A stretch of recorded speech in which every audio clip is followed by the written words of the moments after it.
Tribe, in this episode, we have it all. We have a guest calling Joey the little Italian stallion. We have me speaking dog inside the episode.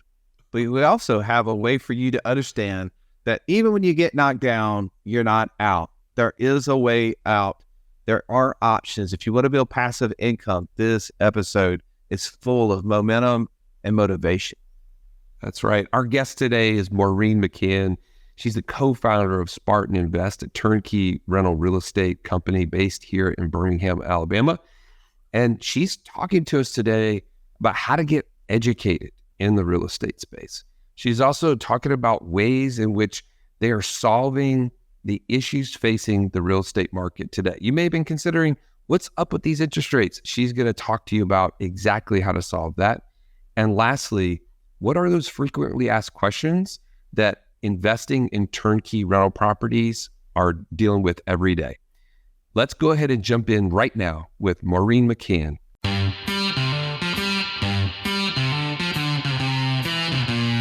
Welcome to the Wealth Without Wall Street podcast, your guide to understanding how to get out of the Wall Street rat race and start your own mailbox money lifestyle. Now, don't let these handsome Southern draws fool you. These financial minds are teaching our country to enhance savings, increase cash flow, and create passive income, all without the help of Wall Street. Are you ready to break through? Now here are your hosts, Russ Morgan and Joey Murray. Wealth Without Wall Street Tribe, so glad to introduce you to our friend Maureen McCann. Maureen, so glad to have you today. Joey, Russ, so good to be here. Thanks for the invite back. You must have liked me the first time. No money, Absolutely. right? No money, baby. If you're watching on YouTube, this is going to be even more fun. But you would also get to see that Maureen's handle is Mo Money. Maureen, they know me as the idea guy, Joey as the Italian stallion. Now we've got a new handle on the show, Mo Money. Speaking of Mo Money, we all want Mo Money. And real estate is probably the number one way that people think of when they're first delving into this concept of building passive income. They think real estate. And that's a beautiful thing, especially for someone like yourself who is an owner of a real estate company. For you, everybody has an interesting story, though, of how and why they get into the search of Mo Money. Would you mind sharing with our audience your unique story? Yeah, I'd be happy to do that, Russ. So, you guys, the reason that I wanted to get into real estate was so that I could rid myself of my husband, my cheating husband. What? The husband? You heard that right. That was W-A-S, but husband. So he was, and he was been. He's the was been. He's gone. So yeah, that's what I started. So, very long story short was at the time that I was going to divorce the husband, I had 3 small kids under the age of 5. Actually, under the age of 3, they were 3, 2, and 2 months old. And I had just come to find out in 2010 that he had had an affair 5 months after we got married, fathered a child, kept it secret for 7 years, didn't find out about it through him directly. Or at all. Actually, I found out through the baby mama who found me on Facebook and sent me a message. Ironically, how this all came connected was the husband, who will remain nameless, but the husband, he looks like Obama. And so in 2008, when Obama got elected, a local news story or a newscaster wanted to do a story on him. And he was like, well, I'm Mr. Narcissist. So yeah, I'm going to get my name in the paper and be on the news. So anyway, the story, because there was a lot of parallels between Obama's life and his life, or our lives at the time. So both married, 2 daughters. My son didn't arrive yet. So the story gets aired and it gets syndicated and it goes all the way over to Atlanta, Georgia. And it lands on the eyeballs of the baby mama who he had ignored for 7 years. Wow. So she finds out, oh, my name is so-and-so, and I work at the Del Mar Marriott. And she's like, oh, ring, ring. Well, my name had been stated on that broadcast. And then she just did a quick little research and found my Facebook account, which I never set up. It was my best friend at the time who'd set up my account because I was too busy with kids. And then that's how she found me and started tracking me until she got to the point where he would not take accountability or responsibility. So she reached out to me to do the right thing. And hence I did. So at that moment in August of 2010, that was when I decided that I needed to go into real estate, because real estate was going to solve my problem, getting rid of the husband, but having to replace his contributions or in his income to the household. So that is why I went into real estate. I'm gonna let you take a break there. That's a lot. I mean, thank you for sharing that, by the way. That's, I'm sure, thankfully that's been a lot of years behind us, and I'm sure a lot of figuring that out. But you said, okay, I had to figure out how to replace my income. And I think so many people are listening to this right now and are trying to figure out, for whatever their reason is, why and how do I do this? Is it possible? So where did you start? You knew you had to replace income in order to do this, to be able to, like you said, be able to take care of 3 kids, stay in the area that you're in, keep the house, all the things. Where did you start? Oh my God. So I became you have to immerse yourself in the subject you want to master. And so I became that seminar junkie. I was the girl that was showing up to the free seminars, right? Because I was thinking I got to get some free stuff out of this. And then I realized that after kind of attending some Tony Robbins events, that you really, honestly, you have to put your money on the table. If you really are serious about educating yourself, you got to hire the coach. You got to, join the mastermind. So it's an investment. It's an investment in yourself. And sometimes it's hard to write that check, especially if you don't have, my first mastermind was $3,500, and then it was up to $10,000, and then $25,000 for, the boardroom. And so it just, it kind of escalates up. And I learned that for me, it was a pay to play, but I wanted to be in the same room with people that were having success in the area that I wanted to become an expert in. But how I started was small, right? Because I didn't have a lot of money. I'm going through a divorce. I got to get rid of the husband. I got 3 small kids. I don't have $10,000 to just to write to a mastermind group. So I started attending some of these local free seminars and started learning about real estate, and then kind of checking with people in the room. I'm like, is this for real? Is what they're saying, is this true? Because I had a pharmaceutical medical device background. I had never heard of anything, even some of these terms in real estate. I only bought primary homes. I don't know about this investing stuff. And so I kind of did some temperature checks around the room, and people are like, yeah, what they're saying is legit. It works. I'm like, okay, cool. So then I go to the next one, still not taking any action. And it was finally, I want to say it was Robert Allen, which I don't even think he's doing stuff anymore, but it was Robert Allen's 3-day. And if you guys have ever gone to seminars, it's the 3-day buildup, and you can't do this without them unless you give us $10,000. So you join our course and we'll coach you all the way through. Right. And for so many that I had attended prior to that, I was like, oh, this is BS. I'm not giving you guys $10,000, whatever. Well, after going to so many, but nothing changing for me, I was like, you know what? You got to put your money on the table. You have to invest in yourself. So I wrote the $10,000 check, which I didn't have. I had to borrow from my 401k, which everyone advised me against it. Susie Orman was in my ear, blah, blah, blah. You're losing this, that, and the other. And I ignored her and I ignored everybody else. And I wrote the check. And I invested in myself. And had I not done that, guys, then the following would have not happened. I wouldn't have invested in my first 2 properties. I wouldn't have met the company that I worked for, the turnkey operator that I worked for out of Memphis. I wouldn't have met my business partners that led me to Spartan. I wouldn't have been on this podcast with you at the moment had I not taken the risk, had the courage, overcame the fear, and wrote the check to invest in myself. Had I not done that, I'd still be bouncing around probably in pharmaceutical sales and medical device. But you could have written a check to invest in real estate through a real estate investment trust. You didn't have to buy actual real estate. Wow. So I actually had a bad experience with a REIT. Only once. So I only did it one time. I had no idea what a REIT was. My financial advisor at the time, she was like, oh, you want to invest in a REIT. These are shares that you have in The Chase Bank in New York, like these are like rents in the triple net rents and, these big buildings all throughout these different cities. I was like, well, that sounds great. Whatever, here you go. Here's the check. And then it was a loss. It didn't even pan out. And so for me, I was like, ew, I'm not doing that. Like, I'm not going in that direction. And maybe they do work, maybe they do. Maybe other people had success on their first time, but I didn't. So I decided that's not the route that I wanted to go. And then No, Maureen, they don't work. Wall Street never works. Okay. Wall Street's answer to real estate is garbage. All right. I'm sorry. I just had to say that. Go ahead. Thank you. Well, see, that was my gut instinct and my first experience. You just confirmed was true. Right? It was relevant.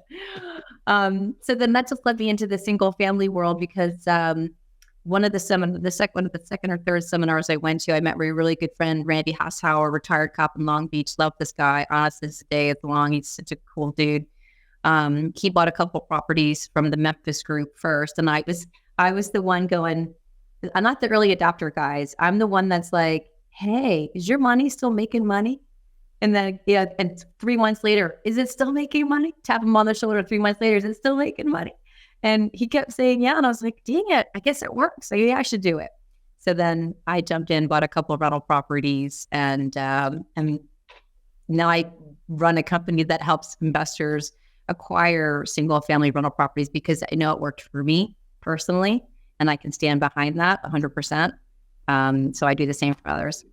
Well, I love that. And the company that you own is? Spartan Invest, like the Spartan Warriors, Let's talk about Spartan. And clearly as in, potential investors, you're assessing right now, if you haven't already, need to jump on a call, go to what'swallstreet.com/free call. And in that process, our coaches are there to try to help you understand what you're trying to accomplish, where you're trying to go, or where you're trying to get away from, and what are all the obstacles standing in your way. And one of the things, Maureen, that people who are on those calls find out over time is that, hey, I have an investor DNA. I didn't necessarily know it or would have said those words. And I need to know, does my investor DNA line up with what I'm currently doing? Or what are the different options? So one of those options is real estate. It is rental real estate. It can even be turnkey real estate. So talk a little bit about exactly what Spartan does and how they are the niche within the turnkey real estate space. Spartan is the company for the DNA blueprint investor that is like, I don't want to do anything, but I want to earn everything. Right? So this is, if you want to diversify into real estate, but you don't have the time, the inclination, the desire, you don't want to manage contractors, find the house, fund the house, buy the house, renovate the house, screen for tenants and place them in the property. If you don't want to do any of that, all you want to do is write a check and then start getting monthly income checks. That is what we do. So in short, we buy distressed assets, we renovate them, replacing roofs, HVAC, water heaters, upgrading electrical, plumbing, no carpet, all hardscape throughout, granite countertops. We do the works, right? And then we find a qualified resident. We place them in the rental property, and then we do the ongoing management for our investors.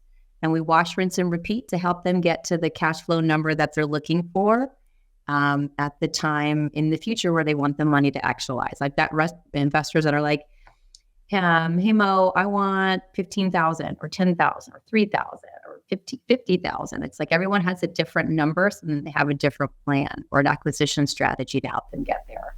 So it's just kind of talk to them up front, figuring out what they want, why they want it, because the why has to be big enough for them to get over their obstacles to achieve it.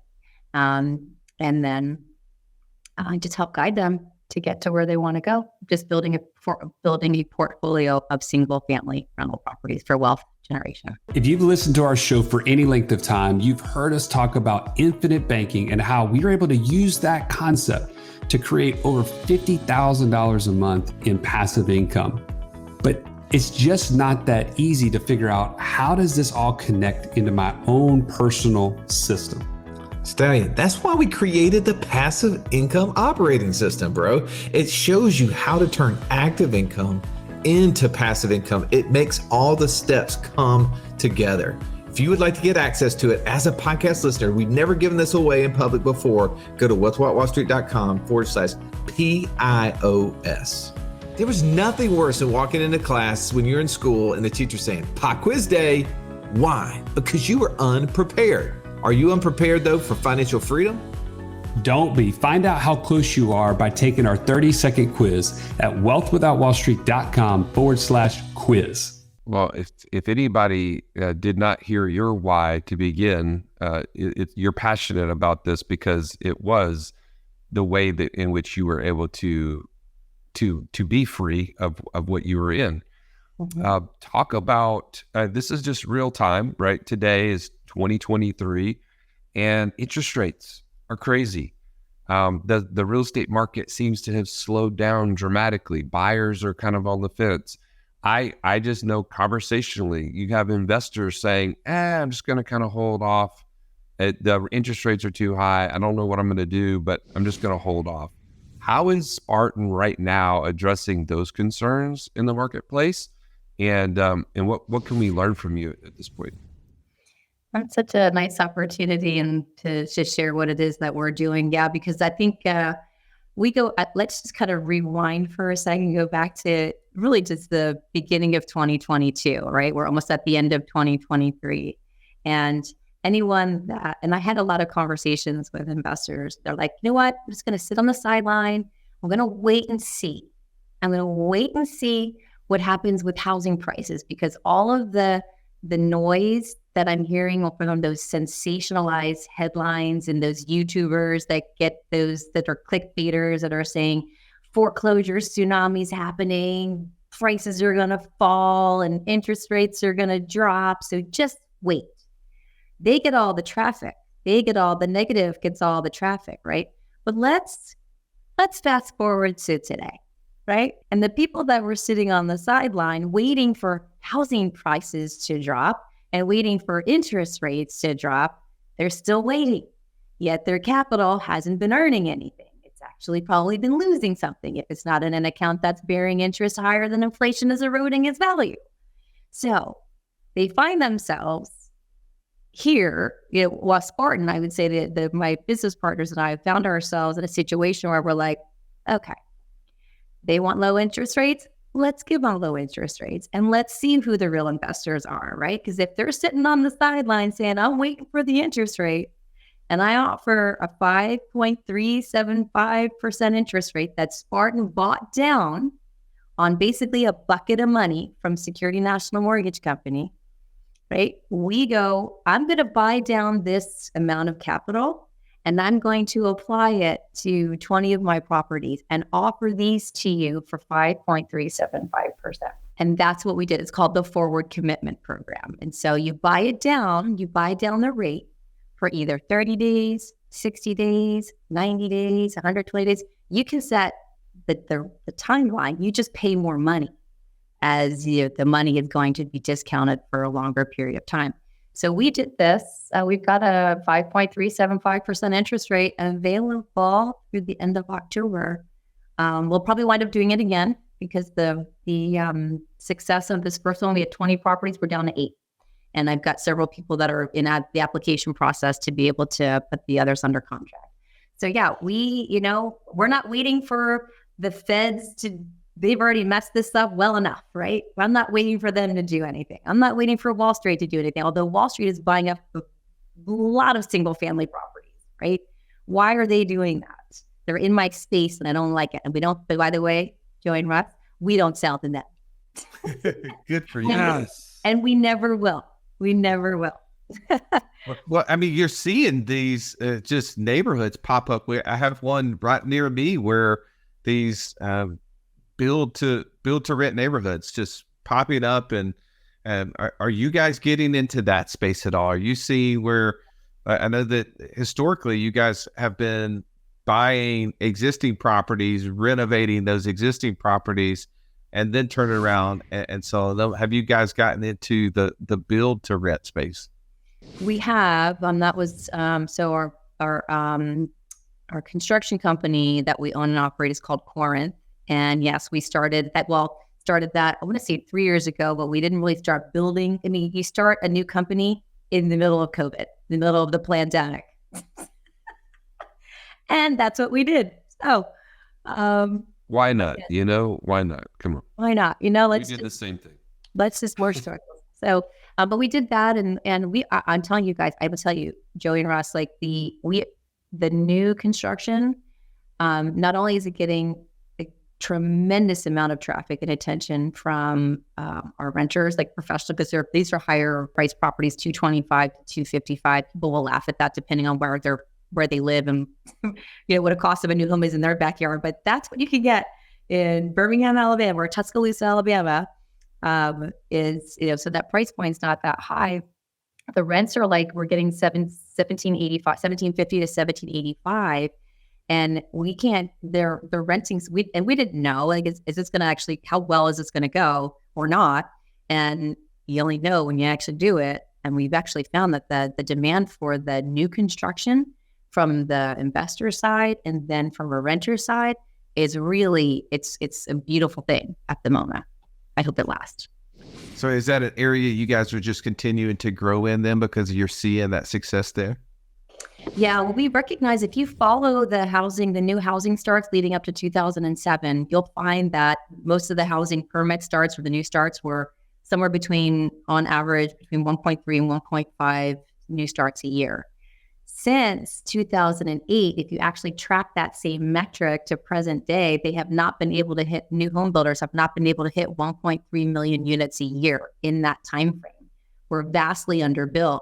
And we recognize that not only can we help the housing crisis, but we can benefit it from it too. Benefit from a renter's perspective we can't afford, and benefit it from people that want to buy new homes but just don't have a new home builder near them. So we took advantage of that housing shortage that we've seen just from being underbuilt from 2008 to present day, and continuing forward because there's I don't know, U.S. economists, some said we're 2 million units short right now. Some think we're 6 million units short. I don't know how they come up with these numbers, right? I'll just split it down the middle. We're 4 million units short present day, right? So how do you get out of the housing crisis, the housing shortage? You got to build your way out of it. But since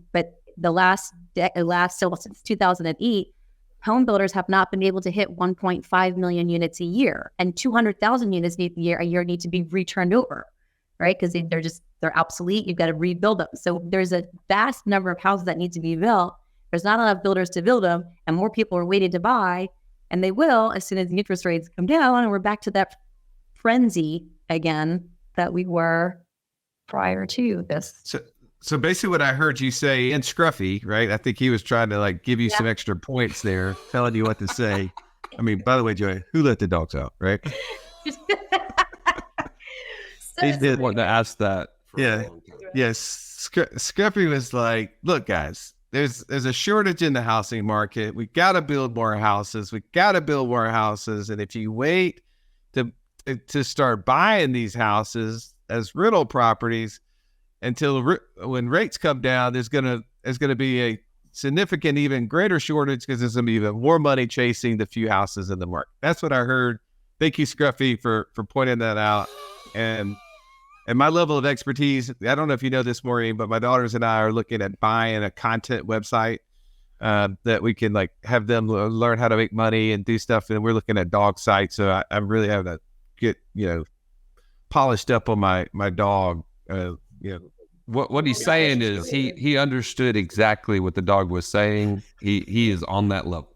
So, right, go ahead. Oh my God, he's the dog whisperer. I've not whispered many times, but yes. All right, let's move on. Speaking of questions, right? I think that you're the person that people call usually and talk to when they're trying to get a property, and obviously you're answering the questions from Spartan's side, but I think as an investor, if I'm looking to get into turnkey rental space, I got a lot of questions. I would love to kind of hear from your end, what are those top questions that you're getting, and what are really the question behind the question that people are trying to understand? Because I think that helps someone who's thinking about getting into the space, whether one, they should, or two, like, yes, okay, that helps me understand better and I can go deeper now because of that? Yeah. So 15 years of doing this on the turnkey rental side, lots of questions I've answered and a lot of the same ones repeated over and over again. There's like the surface question, and then it's like what the meaning is really behind asking the question. So the surface questions would be like, well, I don't really understand the market. I don't really understand like your process. What are the fees that you charge? What's the worst case scenario? What they're really asking me in all of those is I don't want to lose money. So what do you do to help me not lose money? It's fear-based, right? Because we go into investments. I'm an investor too. I invest in oil and gas wells and startup softwares and angel investor and commercial real estate, residential real estate. I'm in all those things. And a lot of times you don't really know you understand that there's risk, but you don't really know what the worst case scenario is until you're in it and then it happens to you. Right? So we can do things up front to really help mitigate the investor's risk for when they want to invest in single family, when they decide they want to invest in single families. But that's really the main thing that is. And I lead off with that question. I was like, look, Mr. Investor, Mrs. Investor, the first time you've ever thought about buying a single family rental property, what worries or concerns do you have about this when you are, let's just say it out loud, you're looking to invest in a rental property across state lines, sight unseen, with people you don't know at all, right? That sounds nuts. Like, why would you do that? And I'm like, what fears do you have about that? And they could say a lot of things. I don't know the market. I don't know the street. I don't know you guys. How do I know I can trust you? Is the house even real? Are you a scammer? Right? All of those things are valid, because it's real in their mind. But what it comes down to really is, I don't want to lose money. And what are you going to do to help me not lose money? Right? Mm-hmm. So we just align our goals with our investors' goals. I incentivize my team to certain metrics like occupancy rate, turn time, days of security deposit, renewal rate, eviction rate, accounts receivable, things that if the Spartan team hits those metrics that we've assigned, they get a quarterly bonus, and then my investor gets paid and everybody wins. So you have to set it up that way. I love that. Yeah. What you're doing is you're ultimately helping people walk through this matrix in their head of, I can invest this somewhere, and why would I invest it with you versus this other thing? It's almost compared to what am I getting when I invest in a Spartan home? And it has a lot of things have to do with trust, because they're doing this sight unseen. They're having to do this across, like you said, many cases, state lines, and all those things go to play. But when you talk about your process and you talk about the steps that you've put in place, it's like those things continue to just ratchet down that fear level, because you've already thought that. You've already been there, done that. And as an investor yourself, you've kind of checked those boxes. Talk about when people are asking you these sort of questions, are they more on the front end or more on the management side that they have the most questions, do you think? There's so many different personality types, my little Italian stallion, to answer that question with what most people do. Because I can tell you my engineer types, I love that. They don't want to hear the fluff. They've got their list of 100 questions and they just want to pepper you with those questions. That's all they want is with direct answers. And I love them. They just know what they want. I'm going to give it to them. Right. Then I have some that have no idea. They've not done this before. They kind of heard about it. And then it's like, you go through the whole spiel. I will say though, that you always get more questions in property management. And it's usually after they have closed on the property. Now they own the property. And then a lot of questions will come up at that point. I try to be extremely thorough, right? So after 15 years of this, and then maybe getting, feedback of, well, she never said that to me. She didn't tell me about the placement fee. She didn't tell me about the admin fee on the repairs. So I am so very clear and specific on what I cover on every single first call. So that, do they retain everything? No. Right. And do I send them frequently asked questions with everything that I just said related to all the fees and things for property management? I do. But I am a busy single mom of 3. I get people who are busy too. They probably don't read what I said, and that's totally fine. So those questions will come up later, usually. Man, thank you, Maureen, for coming back. We love having you on. You're so much fun to listen to. I think we could probably have this conversation all day long. If somebody wanted to get on a call with you or somebody on your team and find out more, where would you send them? Just our website, SpartanInvest.com. And I always, Russ and Joey, I love coming. When I saw the invitation, I got excited. I always loved talking with you too. You're super fun. Love the content you provide and produce, and you just make this enjoyable. So thank you. All right. Well, thank you for listening to this episode. If you found value, please take time to rate and review the show at a minimum. Even if you're not going to press the like and tell Joey, yes, I think Joey's a little Italian stallion too. He's my favorite of the two of you guys. If you use the little Italian stallion in any comment and you forward it to me, I will give you something. I promise. I don't know what that thing is, but you got a gift coming your way. That is 100%. But share this with somebody else who has fear in investing in real estate across state lines and needs to hear this conversation. Maybe someone else that real estate is a must for them to get out of the situation they're in. Forward that to them. Do them a favor. Do yourself a favor to make sure you jump on a call with Spartan Invest if this is the right next step for you. As always, have an amazing day. This has been the Wealth Without Wall Street podcast. Don't forget to subscribe to the show to break free of the Wall Street mindset and begin building wealth on your own terms in places you understand so that your wealth will never run dry. See you next episode.